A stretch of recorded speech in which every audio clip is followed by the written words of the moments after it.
ആട്ടുംതോലിട്ട ചെന്നായാണെന്ന് എനിക്ക് അറിയാഞ്ഞിട്ടല്ല. എടാ യുവദാസേ, ഇന്നലെ പരിചയപ്പെട്ട ഒരു പെണ്ണിന്റെ പേരില് നീ ഒരു ക്ലോസ് ഫ്രണ്ടിനെ തള്ളി പറഞ്ഞു. നീ ഞാൻ വിളിച്ചിട്ട് കേട്ടില്ലല്ലോടാ. എനിക്ക് സ്റ്റേഷനിൽ പോണ കുറച്ച് ധൃതിയുണ്ട്. നീ പൊയ്ക്കോ.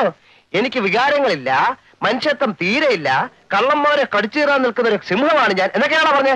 പിന്നെ എന്ത് വികാരത്തിന്റെ പുറത്താണ് നീ പെണ്ണിന്റെ പുറത്ത് നടക്കുന്നത്? എനിക്ക് ഇഷ്ടമുള്ള വികാരത്തിന്റെ പുറത്ത്. എനിക്ക് ഇഷ്ടമുള്ള വികാരത്തിന്റെ പുറത്ത്.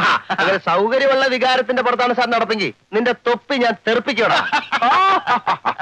ഗോപാലകൃഷ്ണ, ഇത് അത്ര പെട്ടെന്ന് തെറിക്കുന്ന തൊപ്പിയല്ല എന്റെ ഈ തൊപ്പി. ആളുകളാ, എടാ ഒരു സർക്കാർ ഉദ്യോഗസ്ഥൻ, അത് ഒരു നിയമപാലകൻ കണ്ട പെൺകുട്ടികളുടെ പുറകെ അഴിഞ്ഞാടി നടക്കുകയാണെന്ന് ഞാൻ CBIക്ക് എടാ, ഇത് അഴിഞ്ഞാട്ടോ എടുത്തിയാട്ടോ ഒന്നല്ല, വളരെ പരിശുദ്ധമായ, മൃദുലമായ, നിഷ്കളങ്കമായ, പവിത്രമായ ഒരു അറ്റാച്ച്മെന്റാ. ഞാൻ അവളെ കെട്ടാൻ പോവാ. അപ്പൊ നീ എന്ത് ചെയ്യും? അത് കെട്ടുമ്പോഴല്ലേ? കെട്ടും. നിനക്കൊരു ചുക്കും ചെയ്യാൻ പറ്റില്ല. കാണണോ? കാണണം. എടാ നിന്റെ കെട്ട് ഞാൻ പൊട്ടിക്കുന്നതാണ്. പരസ്പരം ഇഷ്ടപ്പെട്ട് കഴിഞ്ഞാൽ പിന്നെ നീ എങ്ങനെയാടാ കെട്ട് പൊട്ടിക്കുന്നത്? അവളോടും അവളുടെ അമ്മയോടും ഞാൻ പറയും, നീ ഒരു മുഴുക്കുടിയനും സ്ത്രീലമ്പറഞ്ഞാണെന്ന്. നീ പറയുന്നത് അവര് വിശ്വസിച്ചാലല്ലേ?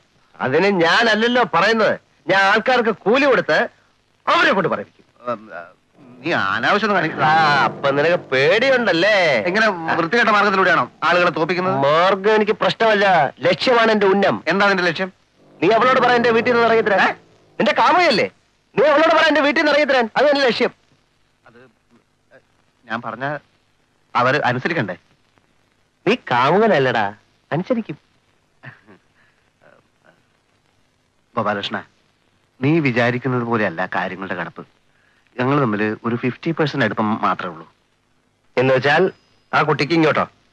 അത് അല്ല, എനിക്ക് അങ്ങോട്ട്. എനിക്ക് മനസ്സിലായി. എങ്ങനെ? നിന്നെ ഇഷ്ടപ്പെടാൻ മാത്രം മറ്റുള്ള ഒരു പെൺകുട്ടിയല്ല അവള്.